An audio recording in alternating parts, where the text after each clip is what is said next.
Servidores da administração direta. Nosso sindicato está com a nova instalação situada aqui no antigo Hotel Samburá, sala 320, e tenho o prazer de mostrar a vocês toda a parte interior da nova sede. É um prazer, pode vir conosco. Estamos aqui na antessala, local onde temos o quadro de mostrar todas as informações sobre o sindicato. E temos aqui a parte que eu vou mostrar aqui a vocês, que é da administração, que está situada nessa sala. Aqui nós temos aqui os sócios que estão presentes já. Temos o Douglas, que é o nosso funcionário, o Ney. Nosso expediente aqui é de 8 às 12 e de 1 às 5.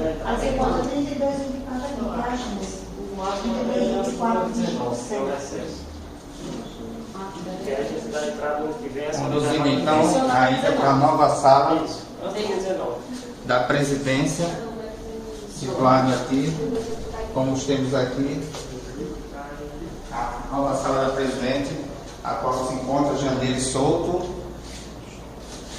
Junto aqui temos também a sala onde nós podemos se reunir com os diretores para todas as conversações. Nós temos a nova outra sala aqui que compõe a diretoria do sindicato, com novas instalações. Temos aqui o Alfran, que é o nosso grupo dos diretores.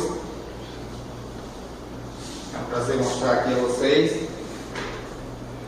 Nova instalação do sindicato.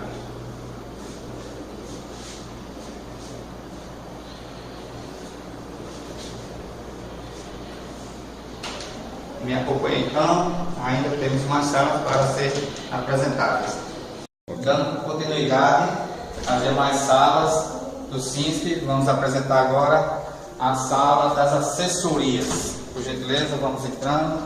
Aqui será realizado o atendimento da assessoria jurídica, política e de comunicações. Realmente entregar a vocês, servidores, um espaço para vocês conhecer, vir participar do sindicato, né, saber de toda a programação, consultar o site, que é muito importante o servidor também se associar, convença as pessoas do setor do trabalho, porque isso é um esforço, nós precisamos muito de associados para poder crescer mais ainda, para melhor servir aos servidores.